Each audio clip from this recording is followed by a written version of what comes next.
What's up, everybody? Welcome to Podcast Now. I'm Alex, and in this video, I want to start off. I'm going to be making a lot of videos on the PlayStation Showcase, okay? Cutting right to it. But I thought, why start with Spider-Man or Alan Wake? Now, I will make those videos, okay? So stay tuned to the channel. We'll cover the individual games. I think I'd almost be doing a disservice to my honesty and my brutal honesty, I suppose, and that respect that we probably hopefully have for each other, that I can say what I want, you can say what you want, and we're okay with it. I think I'd be betraying that if I didn't just let's talk about the showcase. Let's talk about some of the highs and lows. And I'm going to stick with what I said in the title that you're seeing.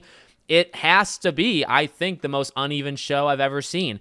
I've seen worse shows. I've seen better shows. But have I ever seen a show where you get something honestly as good as, say, Spider-Man? So you ended on a bang. Spider-Man was fantastic. The CG part, which, by the way, can I throw this out here? I nailed it. I literally predicted almost everything that we saw. I mean, okay, not like scene for scene, but the idea that we would get a story-like trailer, nailed it, CG. Well, I mean, in-game, whatever you want to call it. And then you get the actual gameplay. Now, again, we'll talk about this in its own video, but you got to see the symbiote. You got to see the swapping between them. You got to see a long, dynamic scene in the game. I guess it was a story mission, but I was close enough. Fantastic.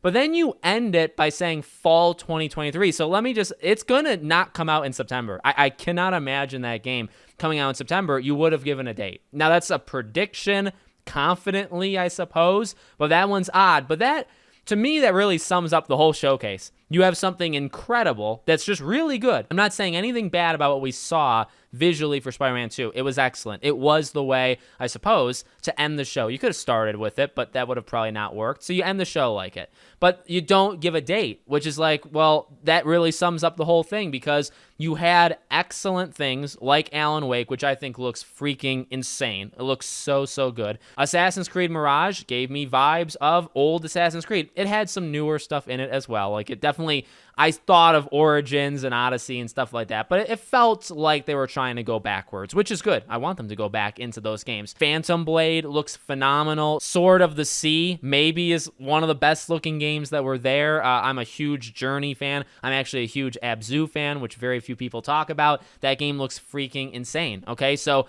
at its best, this show did amazing. And for a couple key games, they even gave dates. Even like the Metal Gear Collection, you got window, autumn. For Spider-Man, you get fall, right? So that's fine. That's good, I suppose. The Spider-Man thing, again, just worries me because I think that's like October, November now. It's probably not September. But beyond, and I know Tony Todd said September, but I feel like that's been pushed. I'm kind of throwing that because I understand that's maybe like an argument you could use against it. So at its best, it had that. But at its worst, we got a Gran Turismo movie trailer, okay? At its worst, we got a lot of VR games that sadly look the same. Some of them looked better than others, but they all roughly kind of look the same.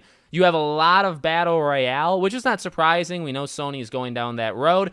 But here's the thing. They talk about, and they just did this, they talk about the different genres that every live service game is going to basically, encompass all the genres that are out there. Well, where is that? Where's Twisted Metal? Where is The Last of Us? Those are probably also live service games that we did not get. So that kind of moves you. I don't want to move too quickly. I don't want to move into that final piece because I would say uneven. Why is the show uneven? At its best, it was great. But then even then, like Spider-Man not having a date, that was a big miss.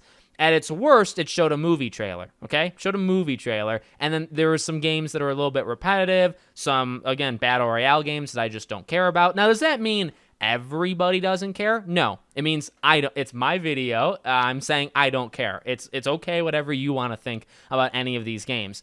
But then you have part 3 that makes it uneven. I guess the choices of what you show versus what you don't show. Does that make sense? To me, it's not even that you showed a Gran Turismo movie trailer. It's that, was there anything else? Could you have done anything else? Where's Stellar Blade?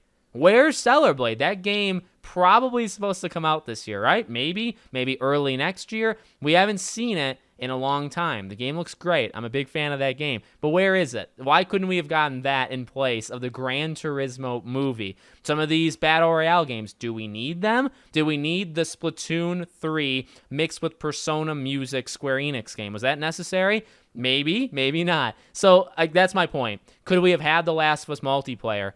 I guess you're doing that on your own. I guess if for some god unknown reason, The Last of Us multiplayer, because don't forget where it was shown off, kinda last was it Gamescom? Was it Jeff? It was Jeff Keighley. That's for sure. Does The Last of Us multiplayer show up at Summer Games Fest? Because I actually think that's very possible, if not likely. And I would just like to say why. Why would you do? I mean, I get it, I guess, but why would you do it there versus your own show? Another theme is that so many of these things were third party. So like the Metal Gear thing looked great. It's a great trailer, much like any Metal Gear trailer really is. They're all great. And you say, it's in development for PS5. We know that. But, is it coming out on Xbox and other places? Yeah, it seems like it is. That's the rumor. I haven't checked articles. It's very possible it's already confirmed that Metal Gear 3 is not just on PlayStation, okay? So that's not exclusive. Alan Wake is, two of the three big games that I said, Spider-Man, Alan Wake, Assassin's Creed, two of those have nothing to do with exclusively on PlayStation, right? They're third party. So those are two of my three biggest things I would say were at the show, and they're not exclusive. Now, I'm not saying like everything needs to be exclusive, but this was slanted 80-20, maybe 75-25. Is that better?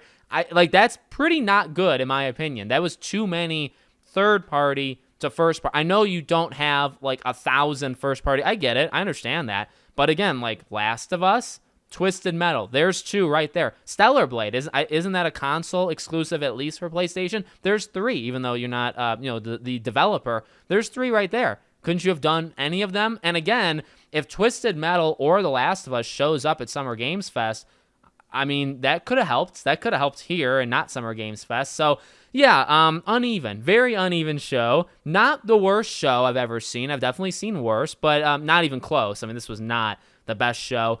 I guess one final thing. Let me throw this out here. For the negative Nancys or for the people that are going to say, I told you so, or for people that say, well, Alex, the expectations and stuff. Yes, number one, we all set our own expectations. We're all probably at the end of the day, liable for what we thought was going to be there.